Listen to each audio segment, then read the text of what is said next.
Good morning, afternoon, or evening, wherever you are, and welcome to another NerdTube Star Trek production. Today we are going to interview two giants of the Trek fan film community. We are joined by Frank Parker of FilkFerret Productions. How are you, Frank? I'm doing fantastic. Thank you for having me on. Looking forward to this and love your uniform. Thank you, sir. We're looking forward to the interview. Uh, got lots of great questions for you, hopefully, today. And to my right of No Budget Productions is Vance Major. How are you doing, sir? Ah, it's your world. I'm just trying to get by, man. Well, we're honored to have you here today. Below me, joining me for the interview, are my usual Trekkies in arms. On the left-hand side at the bottom is Cousin Cheeto. How are you today, sir? Hanging in there. And to his right is Critical Zam. How are you, boss? I'll live in long and prosper, dude. Oh, yeah. So we'll just jump right into it. One thing that I have wondered since getting into watching fan films since joining the channel is the writing process. And I think I'm going to direct this one at V-Man first. Could you walk us through a little bit of your writing process? Well, first off, you got to have your phone ready, and you got to call Frank at 3 in the morning. That's the best way to do it, and make sure he's asleep first. Know he's asleep, and then wake his ass up. And that, hey, I got an idea. And then as soon, well, what is it? Well, I'll let you know tomorrow. Just I had to let you know. But no, the best way to write is go based on your life events. Be inspired by that. Write what you know. A lot of times I've found people tend to write their version of Kirk, their version of Spock, their version of McCoy, and it comes across very flat.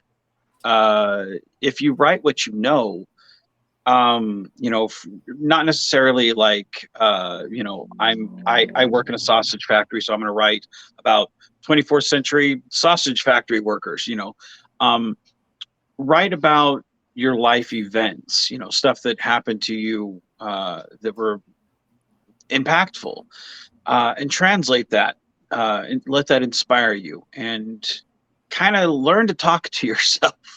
Get into casual conversations. Like, for instance, if you're having a conversation between two characters, think, okay, character A reminds me a lot of Zam. Character B reminds me a lot of Frank.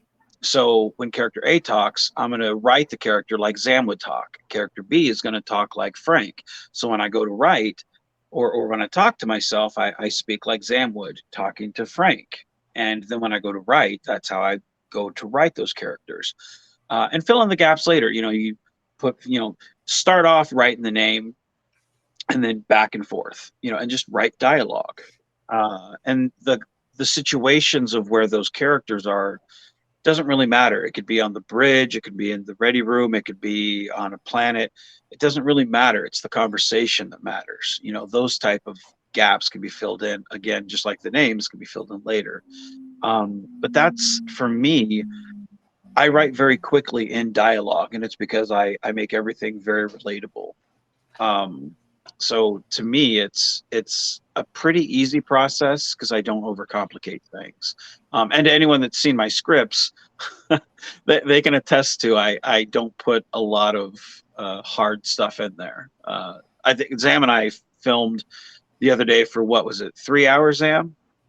Felt like that. Yeah. Definitely, because there is a lot of, there is like a way of doing this, but I have to say, your expertise and being a veteran at this shit really helped out, because it gave me a better, not only a better insight, but it just helped me in doing it, and allowing me to ad lib here and there was also Well, great.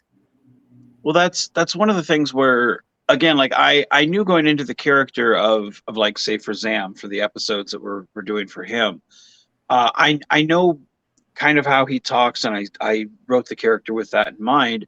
But one of the things you have to understand, that you have to be, for these type of films, you have to be flexible enough to let the character, to let the actor, um, Breathe. yeah, you have to let them be flexible enough with the lines. Like if for instance, Frank's character is talking to Zam's character and whatnot, and they're going back and forth. Um, it's a dance. Zam has to get Frank to his lines, but there's flexibility there with how he says it. It's not necessarily what he says. It's how or how he says. It's be flexible there. As long as what Frank says makes sense, how he gets there doesn't really matter. So Mhm. it's not necessarily the letter of the script. It's the spirit of it. So being flexible there. I give my actors a lot of leeway. The script is just a guide to me. And my actors know that. But Frank, what do you think, man?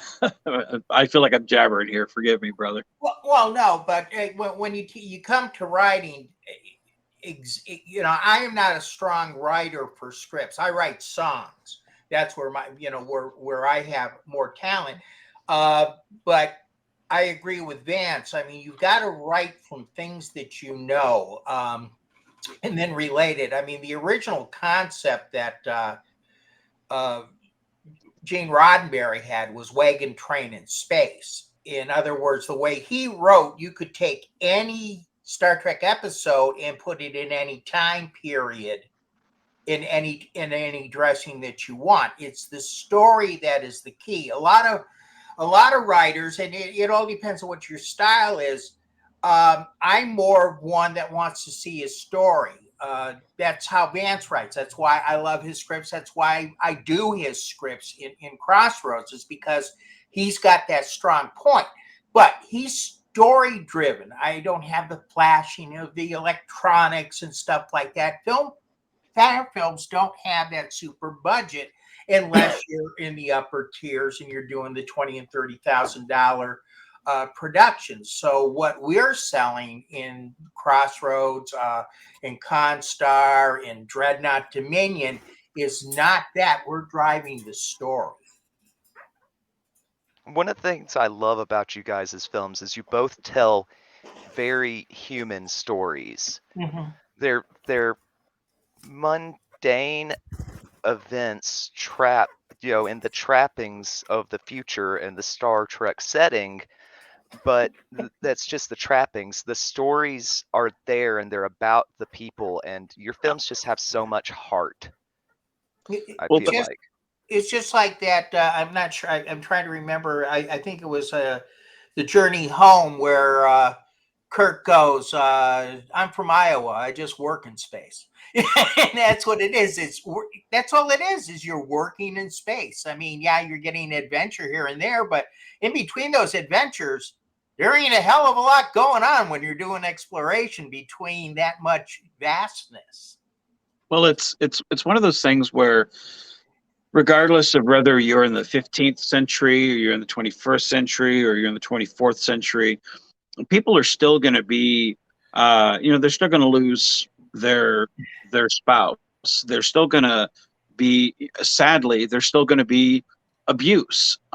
There's still going to be, a conflict between two best friends. Those things are always going to be part of our storytelling, because they're going to be part of our everyday life. Those are just conflicts that we have, and as long as as long as human nature is around, that's going to be part of our storytelling. So to me, it would be great to tell stories of, hey, let's have a big space battle and duke it out with the Ferengi or the Borg or the Jem'Hadar. We don't have that budget. Or it'd be great to go tell, go past the galactic barrier and see what's past there, and explore that for an episode or two. Again, we don't have that budget, so we really do have to look at everything and see what's within our means. And that's where I feel a lot of people, they have a great idea, but they never even attempt to try to do something, because one, limitations, or they'll write a grandiose script and not understanding that, okay, but when it comes down to that dollar amount, what can you accomplish? Our scripts, a lot of times when there's a battle, we end up having to be like, looking off screen, oh my god, look at that torpedo, because we don't have the time or the budget to do something like that. So when we do get it, it's a treat for us to be able to show that, on screen.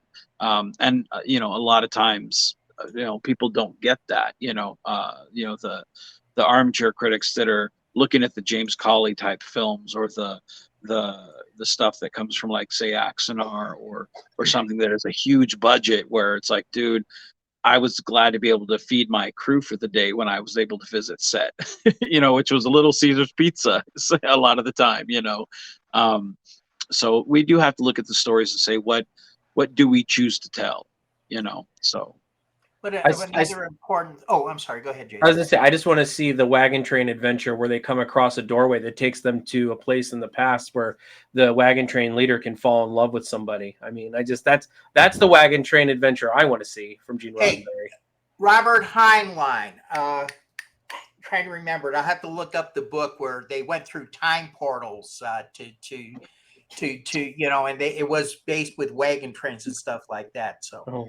Cheeto, let me. Are you and Zam really want Menard with another girlfriend? Is that really what you guys want? Yeah. I would not put that on that poor girl. Marvin, my doom, another character.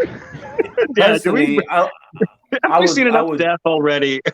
Personally, I would want a Menard girl have another girlfriend, and then we do a lottery or some sort of bingo card to find out when she dies and how she dies.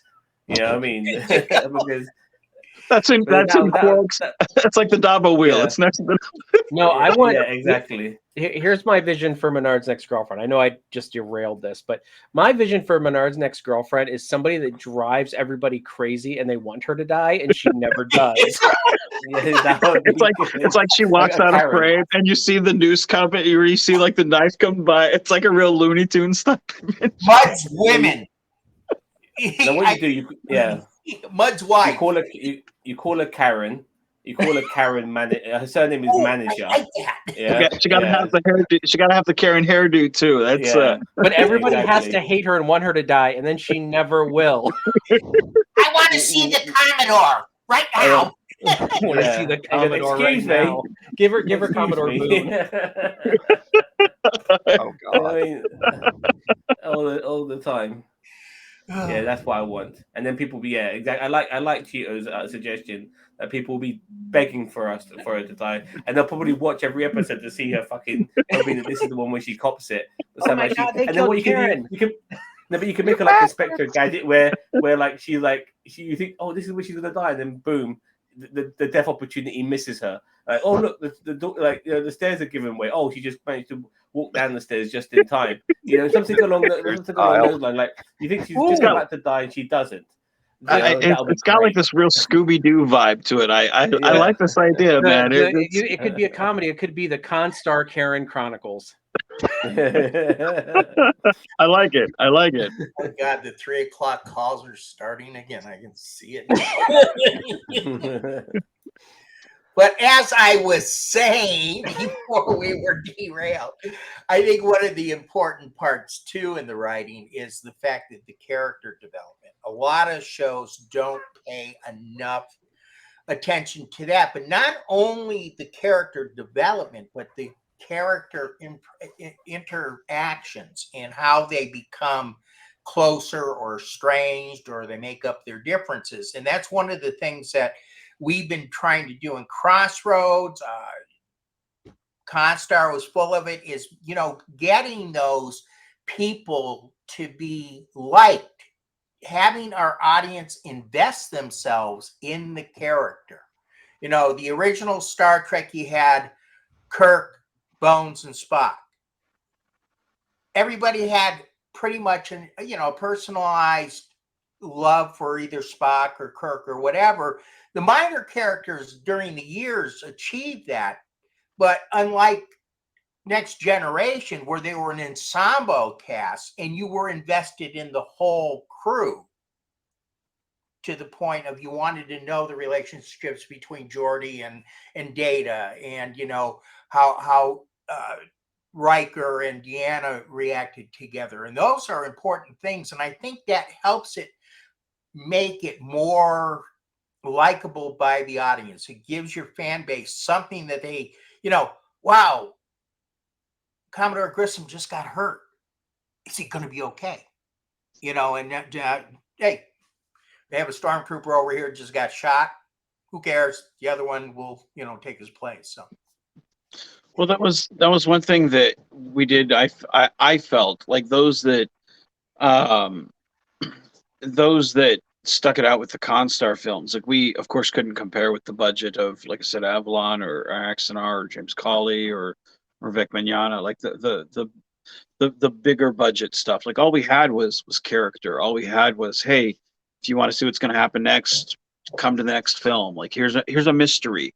You know, we're leaving a big question mark there. You know, because you know the cliffhanger is really all we had. You know, for season 3, come back for season 4. For season 5, come back for season 6. You know, the cliffhanger was really kind of all we had. And to care about the cliffhanger, you have to care about the characters, and that's something that I really was happy when you guys reviewed Rebirth. You know, when you guys were like, I like the characters, I like seeing the ship, like I like seeing like all these things. Like it's been a pleasure to write for Frank for Rebirth and Crossroads, because we're getting to see the characters build up, regardless whether it's on the green screen and we're flying the shuttle to the ship, or we're seeing the people on the planet. You know, I like the fact that you guys kind of ragged on the engineer character that's on the ship, you know, because you're meant to kind of look at her and go, oh, you're not meant for command, you're not meant for this. Because when we get to the end of the arc, like we're growing with her, we're watching her grow as a character. Like we're meant to see those things. That like it's meant to be that way. But I like the fact that you guys latched on to certain characters and you latched on to these.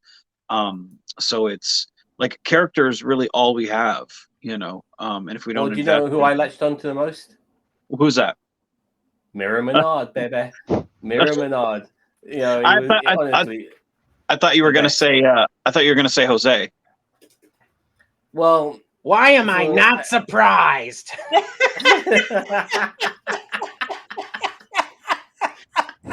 You can't go taking over systems, Tanner. Well, I like Mira Menard because I'm seeing a guy who is still looking the same way, playing somebody with the same name, but he's from obviously a different dimension, and he has to play him differently. And that performance was really good. You're very cold, very calculating, and I fucking loved it. And I thought, I want to see this guy all the bloody time. He's way more, for me, way more entertaining. See, Mira Menard is the result of dealing with Karen surviving. That's the reason why he. Yeah, you know what? Yeah, you should have Mira Menard show up in one of your Constar Karen Chronicles at the end. Like Mira Menard shows up and he's like, I officially give up my bid for trying to take over this universe. Goodbye. That's it. That's it. But he's also like the way you portrayed him at times, like he's a one-man army. Like you got this one guy on his own, and he's able to fuck up everybody else. Whilst Eric Menard, the original Menard, he's part of a fleet, he's part of a crew, and he does get into his own situations and his own problems. But Mira Menard, he seems to be always one step ahead, and he's got nobody helping him but himself. He's manipulating as well. These sort of characters are very fascinating, especially done in fan film format. Yeah. So the reason I feel like when I went to write the Phantom, he's yes, son. Are you okay, buddy? You got it? Okay. Don't press the button for that because that'll make noise. Thank you, bud.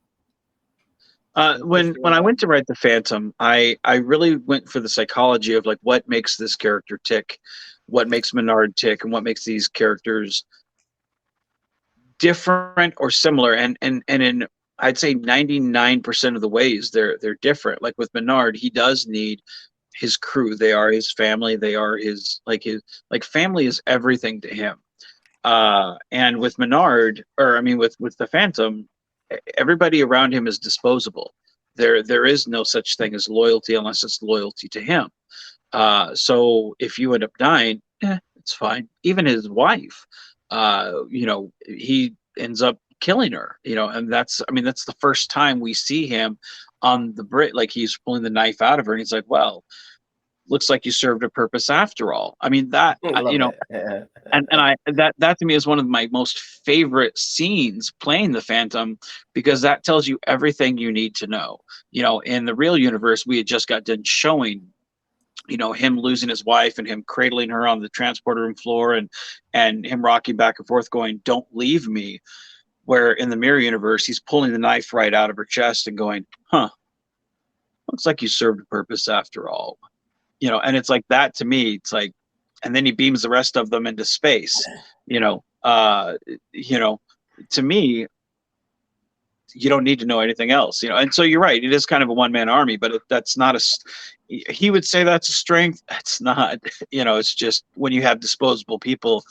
I wouldn't want to fucking be around that guy. Then that's got to be terrifying. You know. Well, the one commonality I found between the Phantom and Menard and other Menards is their passion and conviction. They're just, one of them is really pure, and then the other one is really not. So The hell? Yeah. I don't know where that music came from, but I don't either. Me neither.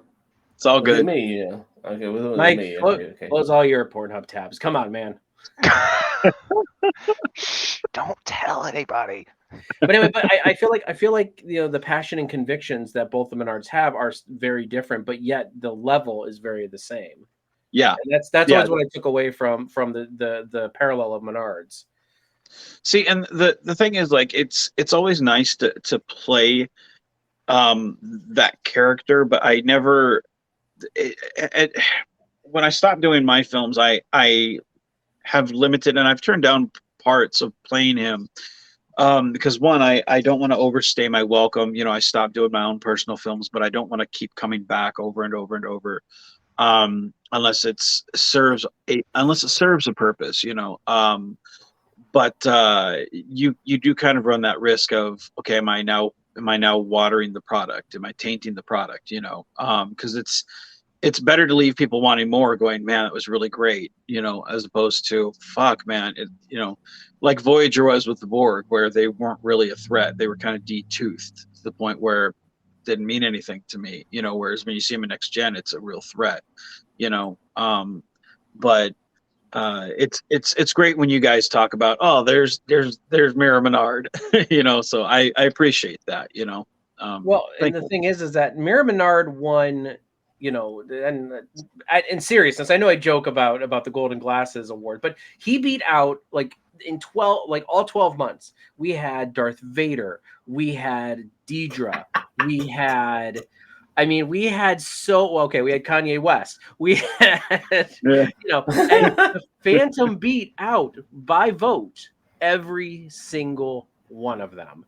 This is Darth Vader we're talking about, the Darth Vader.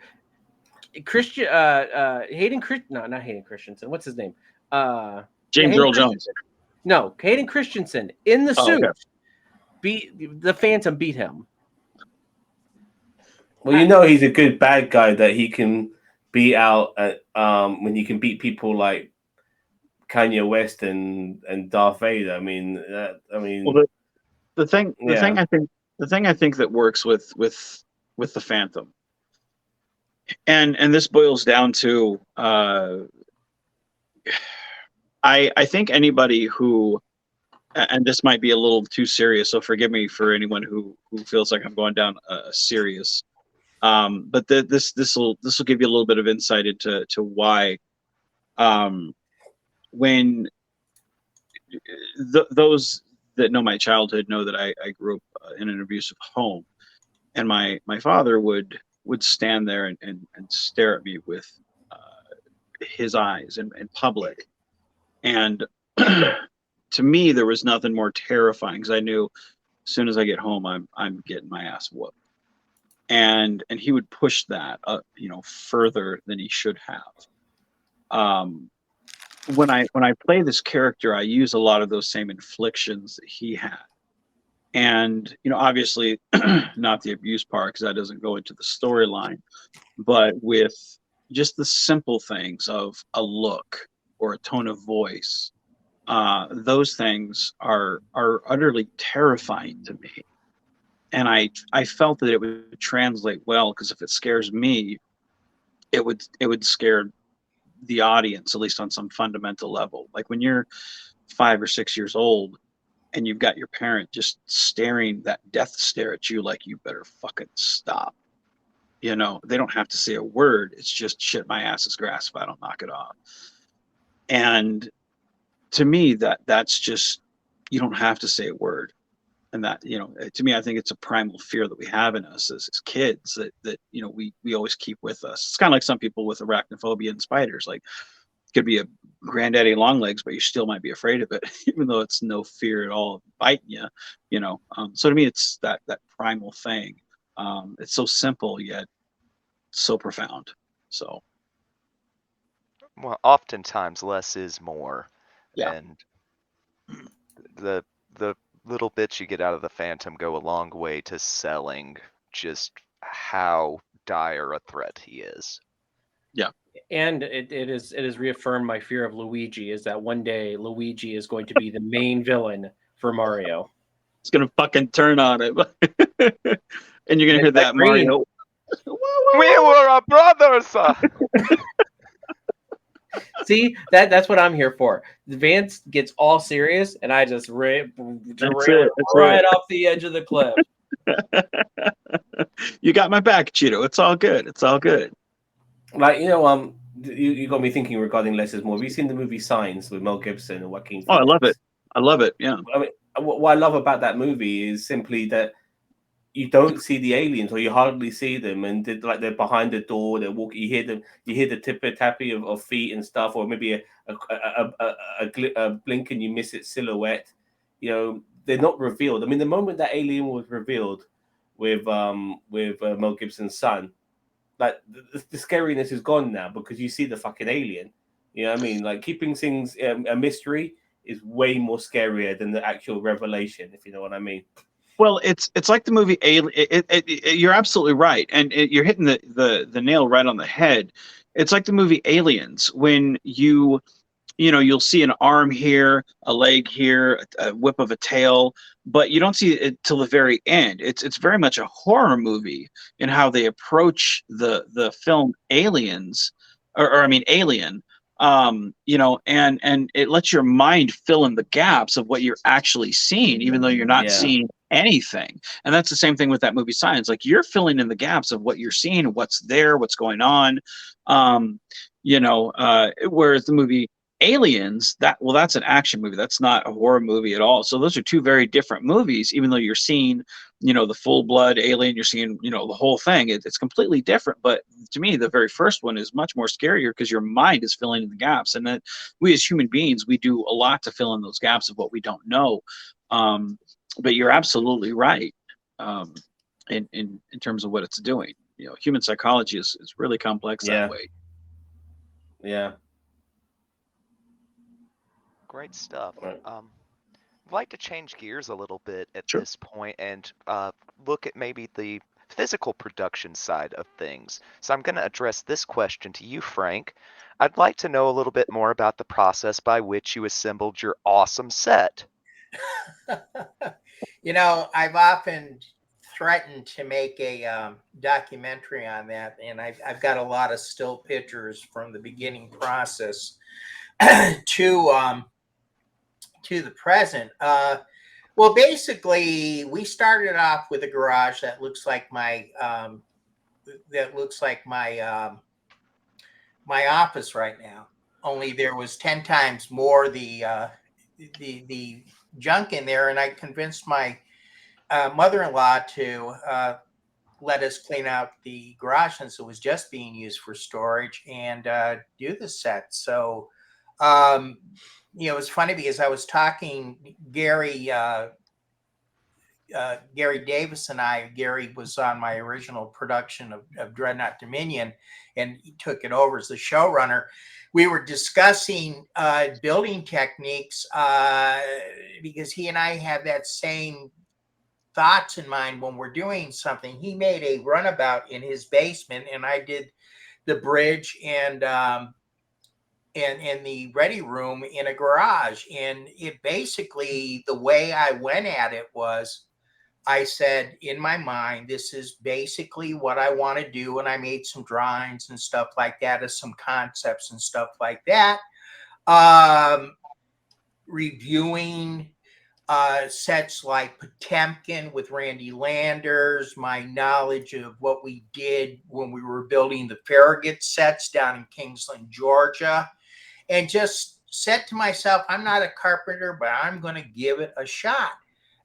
So I started off with the basic measurements and stuff like that. I came up with the concept and I just started building it like, for better words, a Lego set. I would put something together. I never thought of it that way, but yeah, for like a Lego set. Okay, I went back and forth on whether I wanted to have the deck raised in the back or whether to do it flat. I had seen a couple sets that were done on the flats and I didn't like it, so I wanted to raise it up. I had 2 or 3 different positions for how I wanted the consoling to go because I only had a limited amount. That garage, and Gary said to me yesterday when he walked in, the first time he's seen the sets, he says, man, this is smaller than I thought, but on the film, it looks huge. I said, yeah, it's all in the camera. So I'm using the back deck is 12 foot by just a little over 18 because actually it's 16 floor. So it's 12 by 16 for the back deck that I had to put those stations back there, the 2 walls and the door. And then the front is, I had to have it really tight where the console is. And my shooting space is probably another less than 6 feet to the door. And we have a big green screen there. So you don't realize how small it is until you get in there and what you have to shoot around. So I had to sit there and I would go down every night after work. It was during COVID. And I would sit there and I would come up with a different design and go, okay, this is how I want it, and get everything set up and just build it together. And I never had a major plan on it. I just did things with the general concept and said, wait a minute, let's do this. This looks good. I want to do it this way. So that was my process. I did have a lot of drawings and stuff, but mostly what you see there was not the complete original plan that I had put together. I want to quickly add though, it's remarkable what you've done. Honestly, it really is. It's when you told me you had no carpentry skill whatsoever, that already just hit me like, wow. Even I was like, I'm what? even more impressed. I really don't. I'm not a carpenter. I like working with wood, but I am nowhere a carpenter. I mean, there are so many mistakes in there that you don't see. Well, I'm sure, regardless of whatever mistakes there are, if they're still there and you haven't rectified them, whatever you've done, what you have done, sorry, is it's just so amazing. It really is. It's a work of art, and you've done it on your own. Look, Frank, let me tell you one thing, is that if I ever do a TOS fan film, whether it be directing, whether it be acting or whatever, I would use your set. I like the way the set is set up. No, mad respect to all the other, Neutral Zone Studios and all those other ones. I always forget their names mixed up. I've never been a fan of the Connie set. I like yours. I'm a Defiant man. I like those condensed bridges where it's like you don't just have all this kind of fluff around. You don't have all this space between chairs. You all guys are on top of one another, and it's almost like a submarine aspect where you're like, you guys are, they're not wasting space. And I really like that set setup. We watched a Star Trek fan film before you had even started any. It's called Star Trek Squadrons, or is it Squadron? It's Squadron.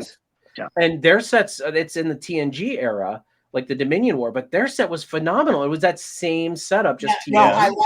I hadn't seen Squadron at the time, but I do like their sets. Now, if you take a look at Potemkin and Randy Lander's sets, I took a lot of ideas from him because he has his in his base. I mean, he's done 4 different sets, and they've always been that small consign. One of the biggest things that turned me off to AJ Abrams, and I'm a big ship guy like you are, Jason, is the fact that you got something the size of we're in space. I mean, where are you getting all this air, and why do you have a bridge section?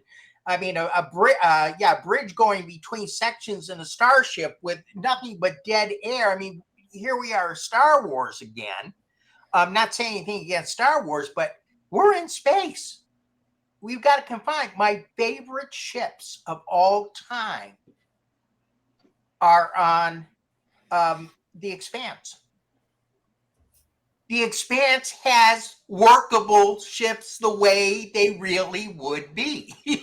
They're just their accurate take on space travel Yeah, is yeah. I love it. I don't want I could blab about the Expanse and how much I like their space travel, but Yeah. I'm not for the sake of time. Yeah, Well, I you know, can but I agree with you.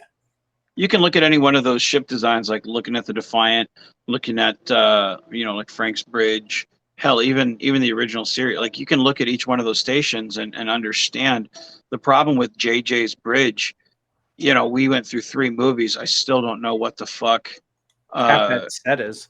Yeah, I don't. And a lot of it's either lens flare in your eye or a glass screen going to do something. Like I don't know. I mean, one, we never really got a good view of what was. I think I brought it up in the review that I did of your guys' review of ours in part 1, that taking for the bridge of the USS Isis that I did, we couldn't really find hardly any backgrounds Yeah. for, I would love to have, kind of opened that up a little bit and gotten a close-up of another monitor, or a close-up of another screen, or a close-up of another thing. But there's just not much there. It was hard for me to find an engineering background in another film that takes place in the Kelvin universe for my actors. There's just not much there because they really didn't open themselves up to do those things.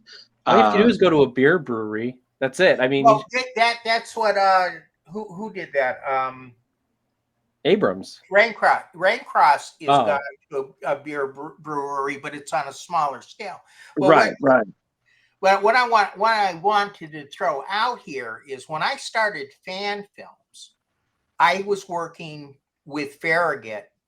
I'm going to say something real quick here. We built Kingsland, not Vance.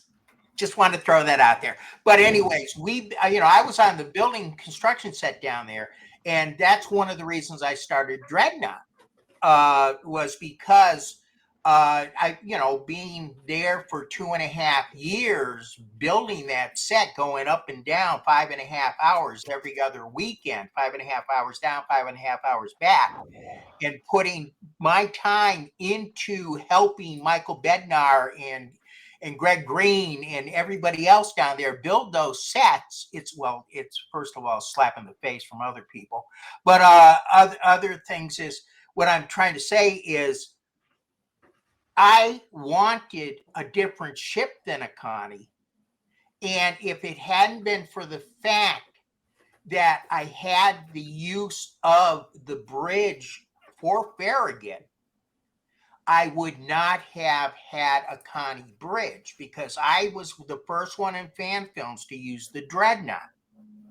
That's why when I left fan films and came back and realized that Gary and Randy were definitely the showrunners for Dreadnought and I wasn't going to take it back and decided to do my own spinoff, the first thing I said was, okay, what kind of new ship am I going to have? Now, Gary wanted me to use a Miranda class. He tried talking me into that because, and I understand because he wanted a Miranda class model and he was willing to split the cost of the model with Sam Cockings, who did my my Gemini class. But I said, Gary, I want something different. And I happened to be going online and I ran into the Gemini class. It's a Star Trek Online ship. And I went, yes, this is what I want. So I grabbed it and I said to Sam, I said, I want to build a model of this, but there are some things. First of all, it didn't have a hangar deck. So we had to design in a hangar deck. We took a few of the things that were on it that I didn't like, put 4 super ass torpedo launchers forward and aft. Those are my babies. I can't wait to use those someday. What did you name them? What did you name your torpedo tubes? Pole dancers. But anyways, so I have never tried to stay within convention. It's like this to me. I believe in canon to a certain degree. I mean, there are certain things I might or might do, but this is my story. This is my ship. This is my concept. And so my bridge is not like anything you'll find elsewhere, but you can tell it's a Star Trek bridge. Well, that's part of the go back to this. Go back to episode 9 of Star Trek Picard, and part of the shot before the final scene where you have the fleet amassed. Part of the beauty of that scene when Starfleet is come all together and whatnot is looking at all the individual ships and seeing them, a couple from Star Trek Online, a couple from, that we recognize from modern Trek, a couple of the classic stuff. Like, you see so many different ships, and getting to pause it and look through the entire fleet and seeing that. Part of the problem, as I've said before, and forgive me if I've said it ad nauseum, is most Star Trek fan films from the TOS era just are a Constitution class ship. If you press pause, and screenshot it, you can't tell the difference between that ship and Captain Kirk's ship. Outside of, oh no, the registry's slightly changed, like it's the fucking same ship. And that to me has always been most times. Yeah, it's usually the same model. Yeah, a lot of the times they'll just take they'll go on Google and grab a Captain Kirk picture and put that in their film and go and hope that the audience don't notice. And to me, that's a disservice, especially when there's so many talented CGI people out there, and some not so talented that'll still do it just the same. To me, go use those people. Like, everybody gets to have a chance to play. Go grab a different ship, especially when there's a couple of CGI models that are given out for free. Use that. I don't see why everyone wants to have a Constitution class ship.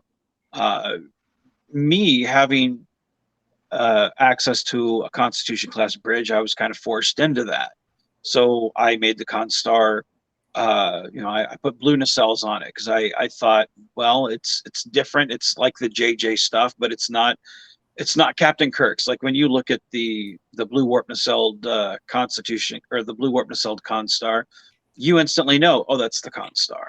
You don't think of it as, oh, that's JJ's ship or that's Captain Kirk's TOS ship. Like, that's the Constar. So I wanted to set it apart, be different. And it's the same thing with what Frank's saying. Like, what can I do to be different, to set myself apart from everybody else? Because not everybody is the good old Constitution class Captain Kirk ship. Like, it's annoying to do shit that way. That's why for Constar in the 23rd century, like, we wear the Pike Discovery uniforms because those things look really nice. We didn't want to do the classic TOS uniform that everybody else does. That's why I put that line in one of my films that says Captain has discretionary to do whatever he wants for the uniforms. Stand out, be different. Because being a knockoff of TOS is boring to me, and Frank has that same mentality. I just want to add on that those Pike unit, or the season 2 of Discovery TOS uniforms are my favorite of the TOS era. Yeah. Like, mine too. they look sleek, but they don't look like t-shirts. You know what I mean? No. Yeah. No, I like them better than the Strange New Worlds uniforms. Honestly, I honestly do too. I wish I was very sad when I saw the uniforms in the preview for season 1 of Strange New Worlds. I was like, oh, we're going back to that. And I know they did that because all of the fans would be like, oh, how does that tie into the TOS? And I'm like, oh. I still love my Enterprise jumpsuit. What? I would love to have an I love Enterprise's uniforms. Don't get me wrong. Like, those are definitely up there. You bridge the gap between NASA and Starfleet. Yep. Right. Exactly. It's like Yeah. a space program. Now, I have a unique jumpsuit that nobody else does in the world.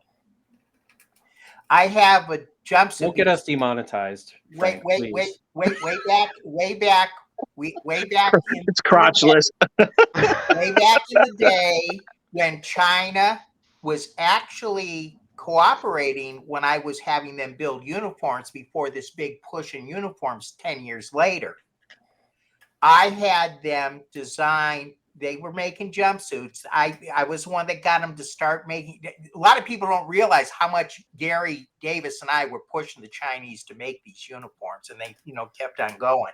I started it, and I would just write them and say, "Hey, can you make these?" And they go, "Yeah." I'll show you sometimes the uniforms I had them design online. But anyways, this one here, I said, what would a flag officer have for a jumpsuit? And I had them make the red and white piping on my jumpsuit. And I have one that would be, and I had them put a red band with two, well, actually it's silver stripes around the side on the jumpsuit. You'll not find that anywhere except in my closet. By the way, There's a lot of things in your there's a lot of things in your closet that I'm looking for, Frank, but that wasn't one of them. the one thing I've noticed when it comes to outfits and costumes, a lot of Star Trek fans don't seem to have is season 1 and 2 of TNG. Nobody has that anymore. You do? I do. Oh God, throw it out. Burn it with fire. It doesn't exactly. fit. It doesn't fit because because I'm fat. So to zip up the I feel like one of the Fruit of the Loom characters, like the plumpy grape, where I'm just bulging everywhere. So in the one film that I do wear it, I don't zip it up. And I had to write the scene where I'm getting off duty and it's unzipped, but that's why I have it that way, because they are extremely uncomfortable to get into, and I was like, I'm not zipping it. I zipped it up once and I could barely move. I now know why they only did it for 2 seasons, and they were like, no, fucking get rid of these, because they are so uncomfortable. It looks horrible. When I went to film it, I was like, I've got to rewrite this scene I don't have to zip this up. They are not. I do not like that uniform at all. Yeah, nobody ever seems to pull that one out when it comes to cosplay. When it comes to conventions, that particular outfit always gets pushed to the side. I have seen it a couple times. The one I have also seen a couple times is the scant. Which one? Scant. The scant, the one that is like a dress. Oh yeah, I remember that in the pilot.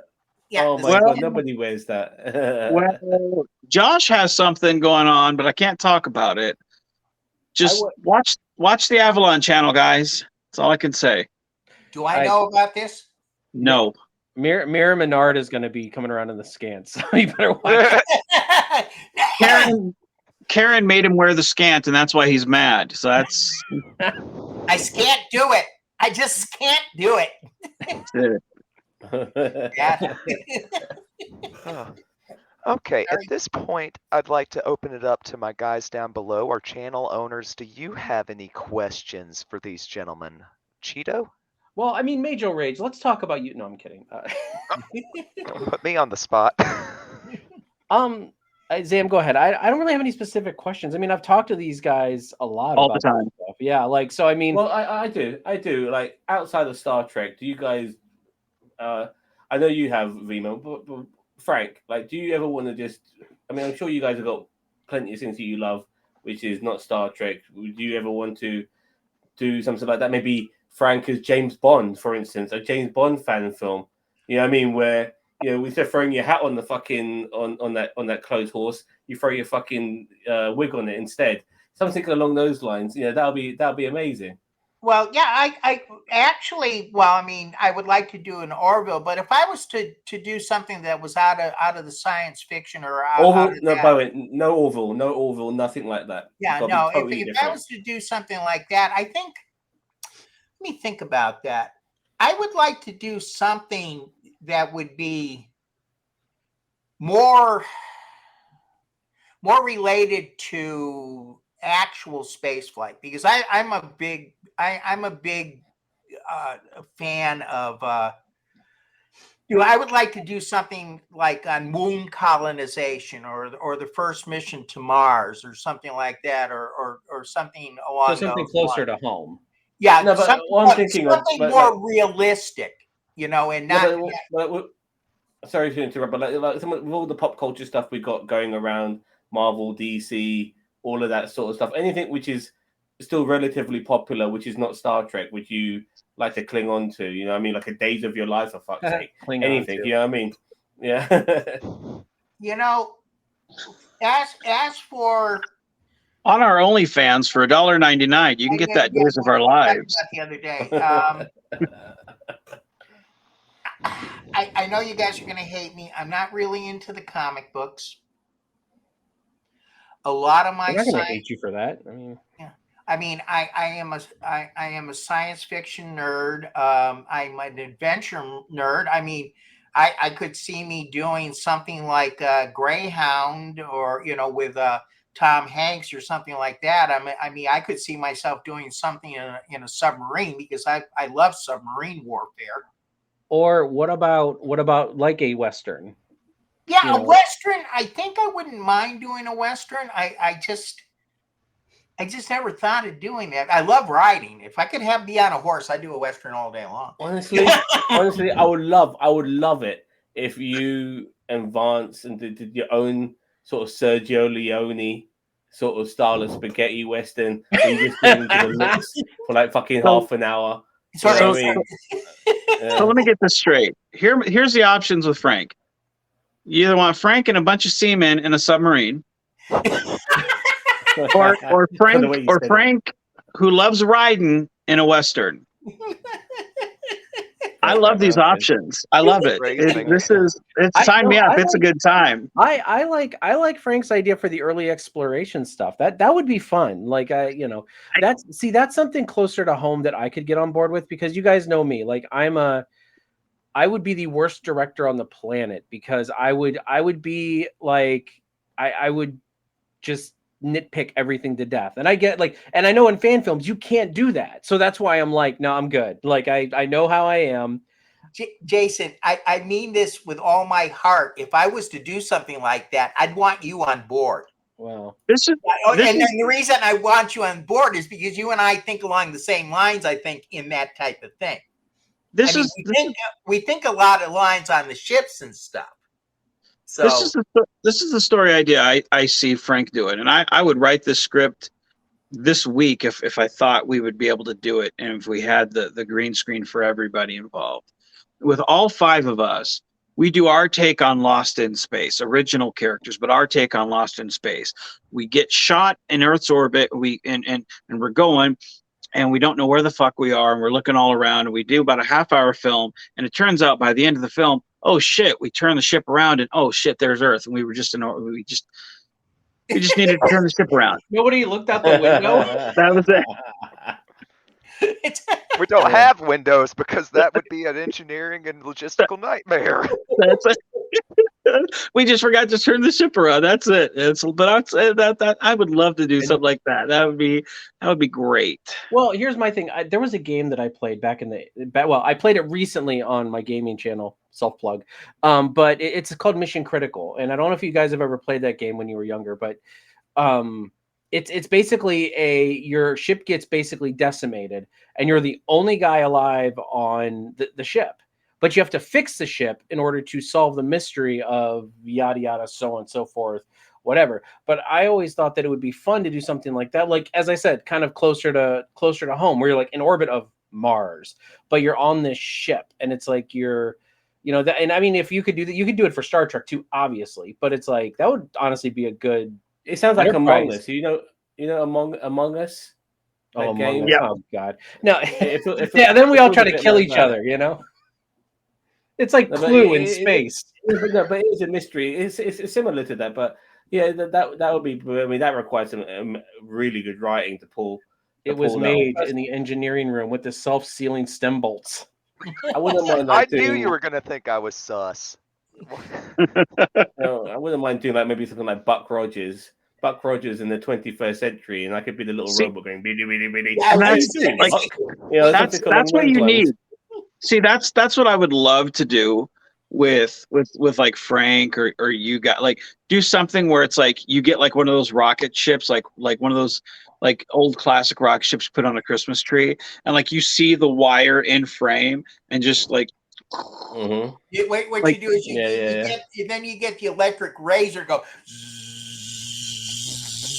yeah Well, like that fan film we saw with Steve Harris and the model work, I mean, it really brought me back to the Ray yeah. Harrington sort of stuff, which I absolutely loved it. Thunderbirds. Cheeto doesn't like it, but I absolutely. But that's what I'm fucking- saying. I'm a nitpicker. I'm terrible. That's why I don't do these things, because I'm a person Terrible. who needs a budget. And I'm not saying there's anything wrong with what you guys are doing with no budget. You guys do fantastic work, but it's just like for me personally, I would need to have resources available for me to make what I wanted. I have to have my vision, and I get it. That's How much is a Little Caesar's pizza in your area? like And that's your budget. $6. That's what I'm saying. Yeah, that's your budget. But that's what I'm saying is like I can't do that. So as I said, I mad respect to the people who make it work with what they have. But for me personally, I would have to have the resources available to make something that I could actually bring to fruition the way I want it to be. Okay, I get so it. what would you do, Jason, if you had the budget? What type of thing would you do? Well, I Green kind of just screen. told you guys. I mean, I would do like I would do that style of like kind of I don't know, like Exploration in the near future instead of the 24th century, what we're going through now, like yeah, mission or Mars. I would probably do if I had the sets for it, I would do an enterprise era thing where it's like, you know, you're on a exploration ship of Enterprise, but something happened to the ship and you know, you have to fix the ship up and I mean, yeah, there can be a couple characters in there, you know, that you find along the way, and you guys are just trying to get it together or whatever. And so one of them was a traitor along the way. But yeah, like stuff like that. Like It'd be nice to do something between the Enterprise or pre-Enterprise era, between Cochrane and Enterprise in the Warp 1 and the Warp 2 ships. You could do that. Like how about something a little bit more down to earth? We I'm not put doing you porn with you, Vance. You would outshine me. I'm sorry. I was about to say we've already done that, Jason. There's nothing, you know. What was that car that they launched to You're Mars? talking about Tesla?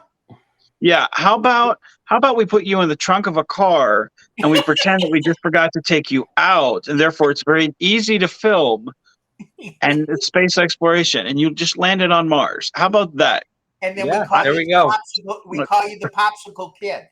There we go. No, but There we go. Well, look, I just want to go back to that model work. Even though for some people it might look cheap and not cheerful, for me, I see somebody creating these models and putting love and effort, you know, into making it look the way it does, and that in itself can be very much appreciated, regardless of it being models in the first place. You know that somebody to create this is, you know, it requires an artistic mind, an artistic skill, artistic hand, all of these sort of things, and I love it. I genuinely love it. But you know, Well, Jason, what you're talking about in budget and stuff like that, if you do a film that is more realistic to the time and where we are now, you can get away with a lot of stuff naturally that you don't have to build expensive sets, because you're putting it before we get to that type technology where everything looks different. Does that make sense? Mm-hmm. Yeah, it does. So, all right, guys. Well, we've been here about an hour. I got to head off here in about 5 minutes. So, All right, that sounds like a perfect cue for any final thoughts. Do you have anything? Do you have anything that you wanted to talk about today, Frank, that we didn't get to, sir? Not really. Just where you have an exciting episode. It's going to be a two-parter coming up between 2022 and 2023 that I've been looking forward to. It's called Romulan Ales. And I just love it. what we are doing, I think we're going to be doing some fundraising on this, and Vance and I have been working together on this to come up with a plan. I want this, like I said, I'm 70 years old. I'll be doing fan films for a while, but this is sort of like the one that I've wanted to do since the beginning of Dreadnought, and Vance and I put our heads together, and I gave him what I wanted to see, and he wrote a bang. I'll tell you guys, I think you're going to find that Romulan Ales, and this is just my personal opinion, the two-parter that Vance has written for me is the best work he's ever done. I really believe it. That's I saying can't wait to something. review it. And Now you're saying that. We'll have to do a take premiere our of that. time in shooting it. That's why we're going to try to raise a little bit to make sure we have good graphics. We may have to do some more location shooting. I want to be able to afford to be able to do that. And that is something, you guys hear it first. Be on the lookout because it's going to happen. We've got quite a few films under our vest, all the way from Haunted and Anchor's Way. I've been in doing this. I took a hiatus, but I'm back there, and we have been producing. It's not like we're going to do it. We're going to do it. We have done it, and we have the bridge. And I just hope that our fans out there will find it able. And if you can't help support it financially, just spread the word as far and wide as you can. That's all. All right. I just want to Anything that quickly, before you pass it on to Vance or whoever, I just want to say that I'm very much looking forward to being in the upcoming fan films, and I can't wait to possibly be the greatest villain in the Menard universe of all time, because Mirror Menard is very hard person to reach. Like the pedestal is really high with him. But I'm hoping that because I told Vance that how desperate I was to be a bad guy. I was gagging to be the villain or the computer with an Indian accent, and I still want to do that, by the way.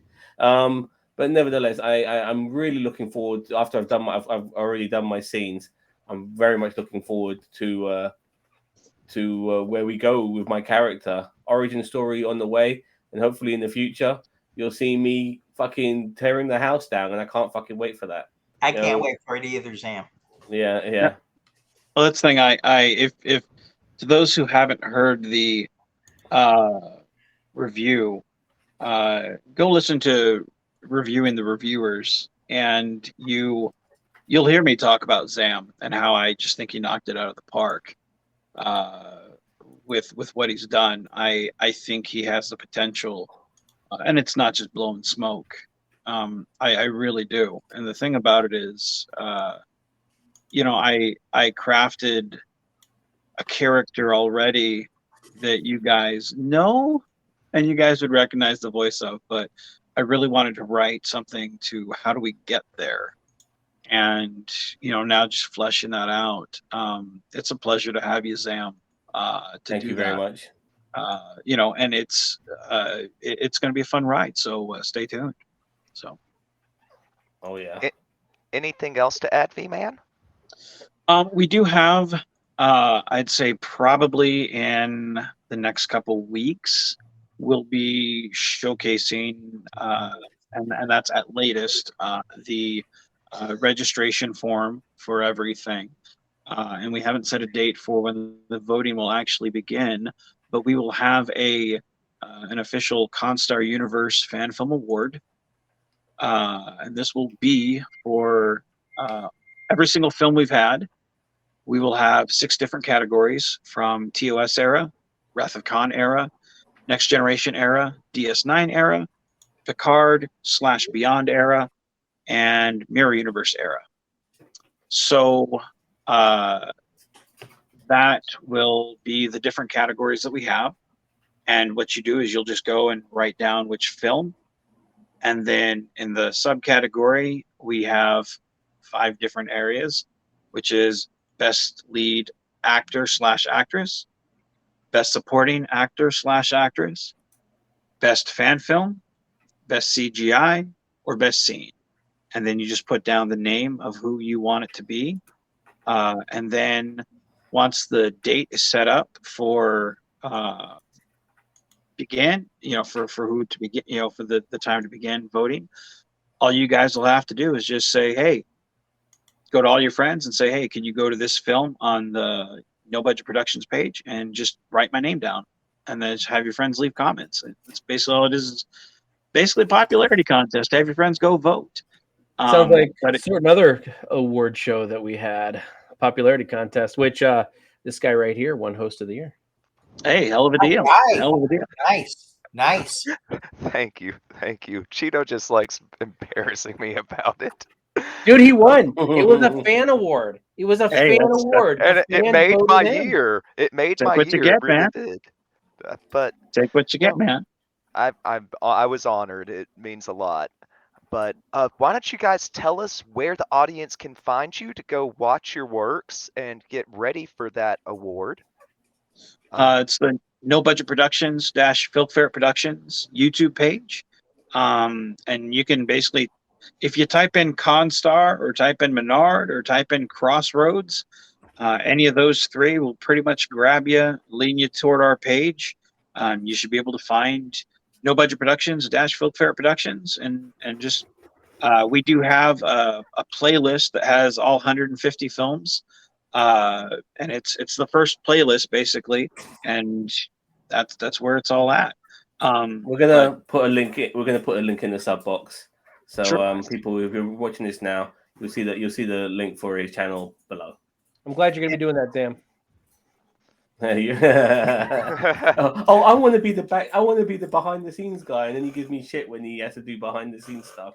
Fair enough. Also, just I do have a Facebook for Crossroads Project Gemini, and it's just Crossroads Project Gemini. So anybody wants to keep up on the news at Crossroads, they can go there. I'm looking for somebody to build my website. I have a web design associate's degree, but I do not have time to do everything on this. That's one thing that very, very short thing. If you know a fan film group out there that you are close to, or you really would like to help out, believe me, we need volunteers for a lot of stuff. There's a lot of stuff that goes on behind the scenes. Vance had a little bit easier ride on it because he doesn't have mostly the physical sets, but when he's at the physical sets, he'll tell you that he needs a lot of background, to help, makeup, stuff like that. So donate your time. I mean, nobody gets paid for this. We have a great time doing it, and it's all a big family. So, if you're interested. In a lot of Once respects, again, link below as well for that too. in a lot of respects, time is more important than the money, because money can always come. The time is more valuable, because when you're on set, you're wearing a lot of different hats. So if you're there just to lend an extra set of hands, that goes a long way. Yes.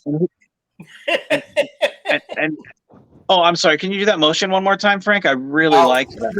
No. Demonetized. It's okay. I got the mental image, so I'll make a GIF out of that. It's okay, Frank. You're good. But I mean, you're wearing a lot of different hats when you're on set. From script reader, or gaffer, or lights, or hell, even holding the camera while the person's in frame doing the acting. Like, we really do a lot of things. So and who gets to say they get to go down and actually be part of a fan film? So helping out behind the scenes, doing some of the stuff, it means the world. So don't get me wrong, I'm not trying to take away from when we do a fundraiser, because money helps and does wonders, but lending a hand goes a long way as well. So yeah. Well, thank you so much for joining us today, gentlemen. It's been a pleasure to interview you guys. Want to definitely go and check out their links and check out their films. It's amazing stuff. Let us know in the comments below what questions that you would have asked if you were us, and maybe ideas for who we should interview next in the world of fan films. Uh, if you've liked what you've seen today, consider liking the video and hitting the subscribe button. We talk about all sorts of different stuff here on NerdTube. Star Wars, on top of Star Trek, DCEU, MCU, sports entertainment. We do live reviews, weekly chat on Friday evenings. So there's just a lot of... What was that, boss? And food. And food. Food. That's true. Zam does food reviews. So there's something for everybody here at NerdTube. So please consider giving us a like and a subscribe. Thank you, gentlemen, for being here. Thank you to my co-host, Cousin Cheeto and Critical Zam. It's been a pleasure. And I just want to say, as always, live long and prosper. Thanks for joining us.